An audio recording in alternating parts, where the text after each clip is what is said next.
Ladies and gentlemen, what's up? BC here. Welcome back to another episode of Supreme Being. I wanted to come on. We were going to interview somebody today. I don't know if he's going to show, but I wanted to come on and do the episode regardless, right? Tomorrow's Thanksgiving. We're in the holiday season now, and I wanted to come on and talk to you guys about a couple things that I think are important, right? Now, during this time of the year where it's supposed to be the holidays and cheerful, is actually some of the worst times for people. People are more depressed than ever around this time. People are more suicidal. People are more lonely than they've ever been because all the advertisements and things that they see is all about the family and friends, and people have had friends and family pass away. They're no longer around them, or they're like me where they moved across the country and they don't have access to them, right? And if you're not at a point where you're personally developed to where you understand that being alone is okay, even though we're social creatures, right? It could be very taxing, right? A lot of social obligations come up around these times too, where we're forced to send people cards and really talk to people and interact with people in a way that's almost fake. Okay, but I have my guest here. We're gonna start the show. Keyen, what's up, my friend? Bryan, how you doing? How's it going, bro? Excellent, man. Life is good. I just got off a call, so feeling good. Coaching's going great. I'm excited to dive in today to I'm sure we'll dive into some controversial things, which I'm excited about. Good, because that's my middle name. So just so we start, bro, can you give a quick introduction to the audience just so they get a little bit more familiar with you? Yes, I can. My name is Keyen Lage. I had the opportunity to play in the NFL and had that taken away from me due to a neck injury to where I was at a risk to get paralyzed. After that, I never took the 9-to-5 route. I dove directly into what I think my expertise is, which is helping lead other people, getting them what they want. I was a 2-year Division I college captain. And so I'd say my expertise is in leadership and leading people to where they want to go or where is the goal. And I decided to dive deep into helping other people get what they want. So I picked up a book called The Biology of Belief by a guy named Bruce Lipton, where he talks about how to manufacture and create your own heaven on earth. And I thought it was very fascinating and decided to create that for myself and help other people do that as well. So I went from being a gladiator in the football stadium to helping people resolve their deeper emotional conflict that's preventing them from getting them what they want in their life. I love it, bro. I kind of have a similar story in the sense that I had a professional career taken away from me because of injury too, not as traumatic as yours. And that for me was a really tough time. Can you talk a little bit about that, man? Because when I had to stop playing basketball because of a second injury to my left ankle, I literally got depressed, and it took me about a year to kind of get over that. Can you talk a little bit more about what happened right after you were injured and kind of what that looked like and what you went through? Yeah, for sure. You know what's really interesting is the way my mind has always functioned was regardless of what I put all my time and effort into, I've never found identity in anything that I've done. So since I was 10 years old, I drew a picture in my third grade class saying that I wanted to play in the NFL and did everything I could to get to that point, but I never found identity in it. So of course, when I got the call from the team that I didn't pass my physical and that I wouldn't be able to ever play again, I bawled my eyes out. It was a very difficult 24 hours for me, coming to terms with the fact that I'd never be able to do the thing that I set out to do since I was 10 years old. But after a couple of days of being back at my parents' place, there was something in me that was just I have to get up and I have to do something. And I decided to ride my bike to the library every day for about a month straight.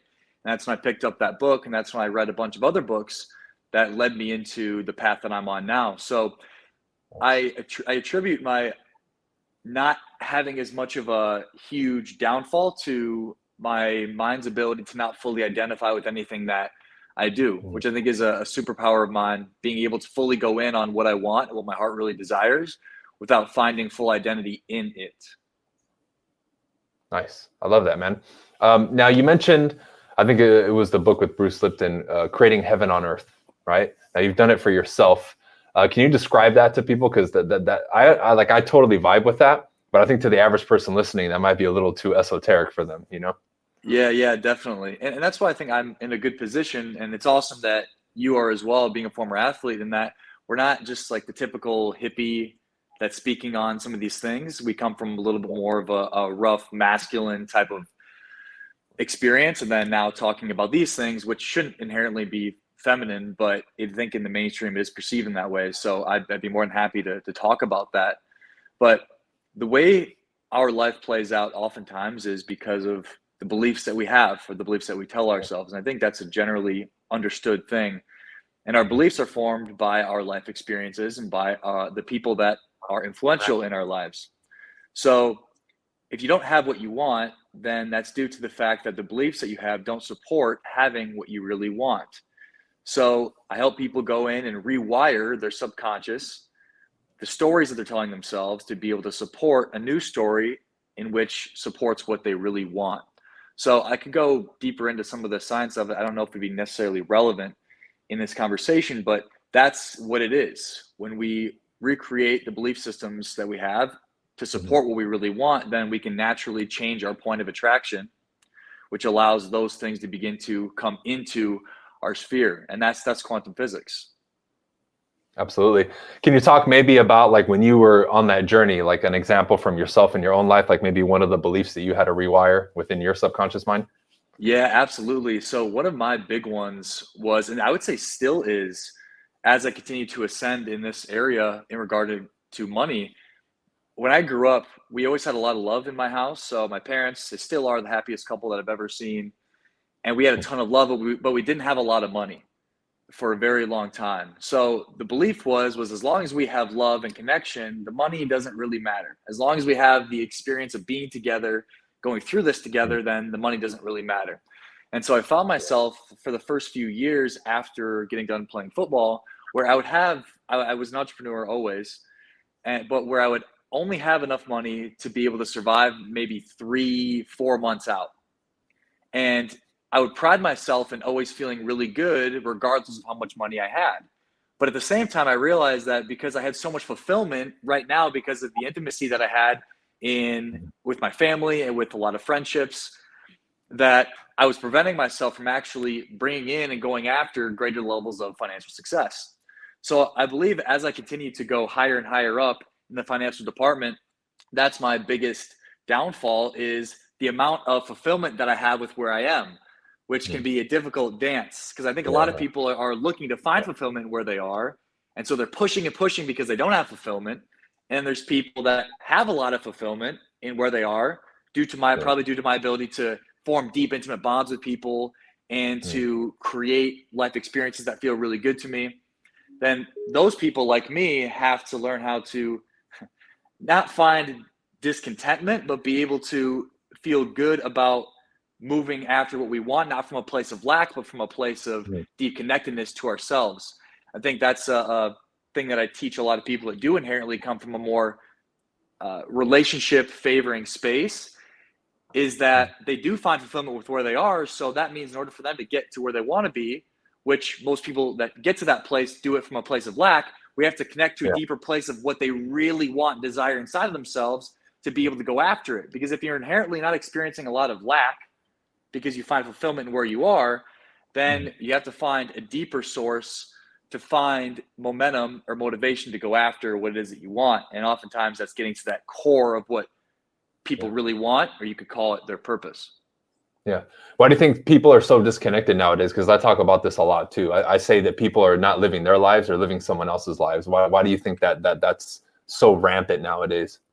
I think now more than ever, because we have so much access to other people's lives. Really think about it. Every single minute that I have, I could have access to millions of other people's lives on my phone or on my computer.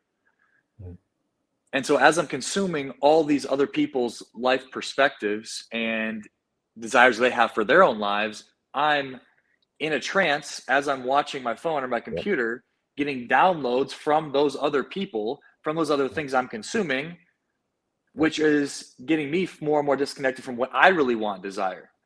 So when we make life such a visceral external experience of receiving everybody else's desires for what they want, we get disconnected from the internal. And so now more than ever, It's harder now more than ever to be able to disconnect from the outside world and go inward. But if we want to actually find true fulfillment in this hyper advanced age that we're living in of having immediate access to millions of other people's lives, we have to be able to go inward, separate from all those other influences that are being penetrated onto us.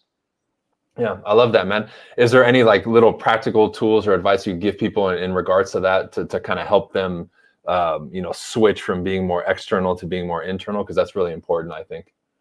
Yeah, absolutely.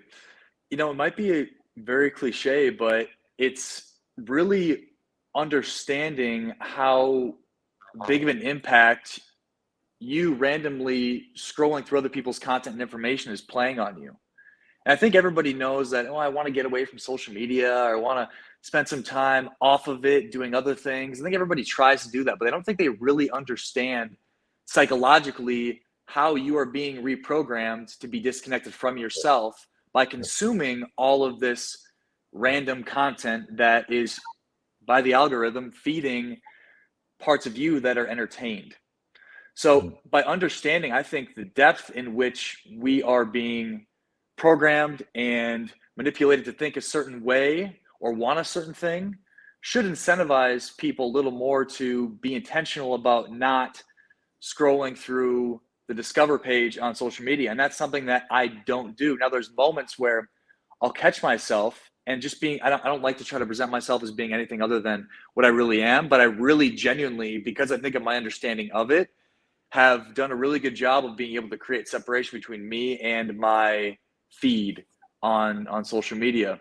But if you can limit your time on your feed and be very intentional about what you're doing on social media, and when you do go to social media, you know exactly what it is that you're doing, what you're looking for, who you're looking up, then it's going to decrease the amount of time you're getting programmed by other people's projections of what they think is right and increase your ability to have a deep understanding of what you want. And that really ultimately is the highest way of getting what you want, is by being very clear about what it is that you do want.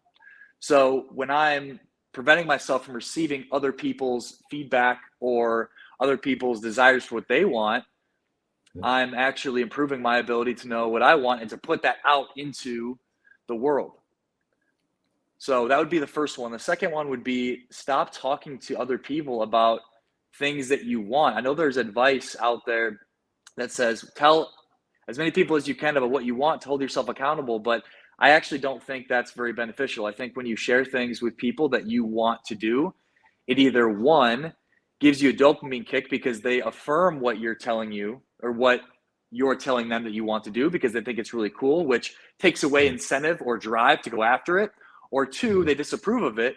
And that takes away from your ability, if you are very empathetic, let's say like me, to go after it as well. So I don't really think it benefits anybody by sharing deeper levels of what you really want. I think it's good to keep things close to your heart and only with people that you know won't taint it or won't excessively validate you for it without it actually happening. So you can go after it and get it. But I think that's very difficult because I think we inherently as people want to be affirmed for what we want. But I think there's ways of affirming ourselves in what we want throughout directly telling other people about it. That's a big thing you just brought up, like that external validation, right? That's one thing that I think the last 10 years I've really worked on myself and almost like completely rid from my system, because when I look around and interact with a lot of people every day, I notice that so much of what we do, like social media as well, like you brought it up, it's just like people just want to be validated, right? Are you noticing that a lot with the people that you're working with? And is there certain things that you're doing with them to help them with that? Because I think that's like so deeply ingrained in people that most people aren't even aware a lot of times that they're seeking validation when they actually are. Yeah, it's a very difficult topic of conversation because everybody has different motives as to why they would be looking for approval or validation. But I think we have to first come to terms with the fact that we as humans generally want to be validated by our clan or by the people that we are close with, which now is the entire world. So I think it's important to first look at it from a way of it's natural for us to want to do that, and our survival inherently depended on it, thousands and thousands and thousands of years ago, Yeah. when we have to be cohesive with the tight-knit pack that we had. So I think there's such a stigma around it right now that it's such a bad thing, but I think we first have to come to terms with the fact that it is a natural process and shouldn't inherently be crucified, or we shouldn't get very upset at ourselves for being that way. So then what's the solution? I think the solution is being able to come to terms with what actually is effective in us getting us what we want and what isn't. And I think by understanding that, it can create less incentive to be overly sharing of everything that we do or that we need validation for. But I think a core of it is a lot of people have, and I'll make it personal, I had a very deep sense of loneliness that I didn't want to come to terms with. And I think by us going deeper into our own loneliness or our own deeper sense of inadequacy or hurt or pain that exists within us and resolving that, I think that allows us to need less approval from the people around us. And I think that's a process, and I know that's a process that I take many people through, is resolving a deeper level of conflict they have of approval that they wanted from somebody at some time, that allows them to be freed of the need to have to get it from other people. So that's a big thing. But I think a really, really important thing is our system right now is created for us to depend on that for our sense of well-being and okayness because of the access that we have to receiving validation. So by inherently seeing that the system that we have set up for us right now in our society is set up to become so internally weak that we need more validation from others, we can build a little more confidence in, I think when we have something to go against, it naturally allows us to be more incentivized to not do something. And if we look at the system we have right now and how it's set up for us to fail, as far as taking all of our internal confidence for what we want and moving it externally and needing it externally, then it can create less incentive or drive to put things out there in a way to get that affirmation or to feel good about ourselves. So we can be against the system a little bit. I think that adds more incentive to not putting ourselves out there in the way that we need that validation. Yeah, I love that, man. So for you, like when you were starting out with this and you were kind of newer to this side of the life, we can call it, right? Like personal development and growth and all that. What were some of like the toughest things that you were dealing with, or like the challenges that you dealt with, like right in the beginning, especially? I think the thing that I struggle with maybe always is something that I have is a unique motor. So a motor to go after what I want. And that started with me saying, hey, as a small town kid from South Dakota saying, I'm going to go to the NFL and I want to go to the NFL. I've always had that internal drive in me to go after things. And with that internal driving factor that I have, when I get fixated on something, then I can go after that thing or that relationship relentlessly without maybe letting go of that thing and saying, hey, maybe this isn't the right path. Maybe this isn't the thing that I should be going after, or maybe this isn't the relationship that I should stay in. And so by me being able to let go from the attachment that I can have for some of the things that I want and find some level of peace in not going after something, it can allow the universe to kind of move things around in a way where it will become more apparent to me what is and isn't for me without me having to go after it relentlessly. Because I think the relentless pursuit can take away a little bit from the true understanding of what that thing is, where it's more about getting it and making it happen rather than it being the thing that's right or best for me. Right. I love that, man. Now you mentioned something earlier that I thought was interesting, that you could go after something, but it wouldn't like totally become your identity, right? And I think a lot of people struggle with that. Now, did you say that naturally came to you, or how did that whole process kind of, or how'd you come to that realization? Oof, man, that's an incredible question that I've honestly pondered myself. I could give my parents credit, but my parents aren't the same way that I am. The only thing I can really say is because I could say life events, but I don't think it was necessarily life events because I remember being like this as long as I can remember. I've always been very, very conscious and very, very aware, like as far as I can remember. I don't think there's ever a time when I wasn't or haven't been. I've always been very connected to what I've been feeling and what other people feel. And because I'm very connected to that place of what I'm feeling, I think it allows me to be more unattached to the things that I'm doing, even though I relentlessly pursue them, and allows me to pivot much more effectively. So because I've maybe always had a pretty good relationship with my internal self, I haven't had to identify with things to justify my sense of okayness. And I think that can be taught. So I don't, it can be actually, it's what I basically do with the work that I do with people is being able to get to that point. But I would say it's a gift that I've sharpened over time and gotten even more and more effective at being able to navigate. But yeah, I would attribute my ability to not attach, like overly attach, is to the connectedness that I have with myself and my okayness within myself, separate from the things that I'm doing or engaged in. Yeah. That's amazing, man. And another thing you mentioned earlier that kind of made me laugh was when you brought up that this side of life, especially this type of discussion that we're having, can be deemed as like feminine, right? Now, because I've dealt with that shit too, bro. Like as soon as I got out of sports and people are like, oh, I thought you were just a fucking meathead. Like, why are you talking about all this spiritual shit, right? Like they start going off with that stuff. Now, I kind of always ignored it, but why do you think that like paintbrush has been like put across this type of stuff, that it's feminine? Because when you really start to explore this stuff, you realize it's quite the opposite, right? Like where do you think that came from? Was that just like a marketing ploy? Like where did this whole, oh, it's feminine come from? Do you have any idea? That's a great question too. It could be that most people that talked about these type of things, we'll say in the last 30, 40 years, have inherently been more free flowing people and not as much intellectual people. And I think what we're finding in the last, maybe 10 to 15, 20 years is that more intellectually sound people are coming out and speaking on these things. And it's not just the hippies that took a bunch of LSD that are talking about it, but very, very smart. I mean, you got guys like Joe Dispenza and even Bruce Lipton, like that are very, I could go off and these very, very educated people that are talking about these things that I think is shifting the perspective slightly because they're bridging the gap between the mystical and the science. But I think for the longest time, it was more just the mystical and the hippie nature people that were speaking on these things.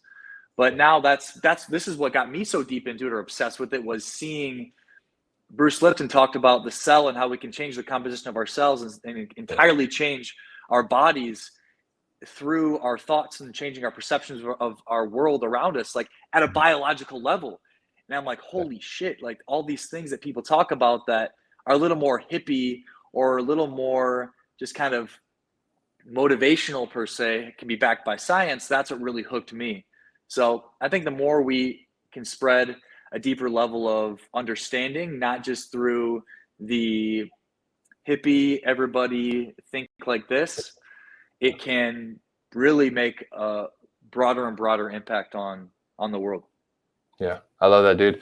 And that's why I always think it needs the right representatives. Like as soon as I stepped up and started talking about this, they're like, oh shit, like, okay, maybe it's not a feminine thing, because I'm like, at least from public perception, like I'm a hard ass, I'm like very direct, And so when I bring up these types of subjects, they're like, wait, you're into that? Like I get that reaction from people. I used to back in the day, right? Another thing I want to ask you, bro, because I know this is important. How do you kind of insert and see the role of like diet of the individual and lifestyle, in conjunction with these things? Like, do you think they're very related? Do you think they're independent of each other? Do you preach that people do exhibit like a high quality of diet and lifestyle, or like where do you fall in your philosophy in regards to that? Yeah, I believe they're very interconnected. I believe through creating as healthy of a body as possible, it allows for more of a pure connection with ourselves, because our bodies tell us everything. Any kind of pain that we have or any type of issue that we have with our bodies oftentimes is something deeper connected to emotion. And if we're disconnected from our bodies because there's an absence of movement or because there's an absence of healthy food, then our bodies could essentially be not lying to us, but dysfunctional because of what we're doing to it. So by creating as healthy of a physical body as possible, I think it allows for more of a pure understanding of what's really happening inside of us and can connect us to our place of what we might say intuition much more effectively and efficiently. Yeah, I love that, man. In regards to making this type of stuff and this discussion more mainstream, what are some things that you think need to happen? You think it's ever going to be mainstream? It's always going to be more of like an underground thing? Or do you think something major has to change for this to be like the norm, where like we would teach these things in school on how people can identify more with their purpose and think better and be more conscious? Because you brought that up, and that's huge, because I'm always preaching to people they need to be a lot more conscious, right? Like, what do you think has to have to really like open the floodgates and make this like, okay, everybody has access to this information and we're going to teach it? Well, I suppose that question comes from a place of thinking that it's important for that to be true. And some people have a mission that they have to want to educate everybody in the world on this, but I don't really care. Like for me personally, I don't care if somebody listens to me or not. I only care about speaking on things I feel excited about and not even really needing anybody to have to follow, but just because of something that I'm really excited about. So I think oftentimes some people get so caught up in trying to deliver the message of these things to the world that they get disconnected from the individual, and they get disconnected from the people that are listening to them because they're so excited to want to tell everybody about it. But I think one of the most effective ways to communicate these messages to the world is actually by letting go of the need to have to. I think people can feel that. They respond differently when I'm speaking from a place of, well, this is just what I'm excited about. I don't really give a fuck what you think, or if you even consume or want to practice this information. I don't care. I'm just someone that has got a lot of excitement from the things that I'm doing. And if you want to listen, fine. If you don't, that's also fine. So I think that could probably be one of the most effective ways, is by a lot of people disconnecting from the need to have to tell the world, which can actually make you become more, people become more receptive to you. But also, if it's important to you to get it out to the world, it's important for people, I would say like us, that are not as typical of what you'd expect somebody that would be speaking on those things to look like, to be able to communicate to the people that are not receptive to people that are a little more hippie. So the people that are a little more intellectually based, that are more potentially like physical gladiator type of people, to be able to speak on it, to deliver it to a demographic of people that probably wouldn't listen if we weren't. Yeah. Amazing, man. So Keyen, I really appreciate you coming on today, bro. This has been a good discussion, because typically most of the stuff I do is like sales and real estate and the boring type of stuff, right? Somebody wants to check out your stuff, hit you up, talk to you, even do a session with you, or check out your stuff, like where should they go? Hey, you can check me out on Instagram, official Keyen, and I'm sure Bryan will put the spelling of that, my name, in the show notes. But Instagram would be great. You can check me out on my website too, keyenlage.com, which I'm sure you'll also put the spelling too. But those are the two spots that you can check me out or find a little more information on me. Cool. Awesome, brother. Appreciate you coming on. All right. Thank you, Bryan. I appreciate it.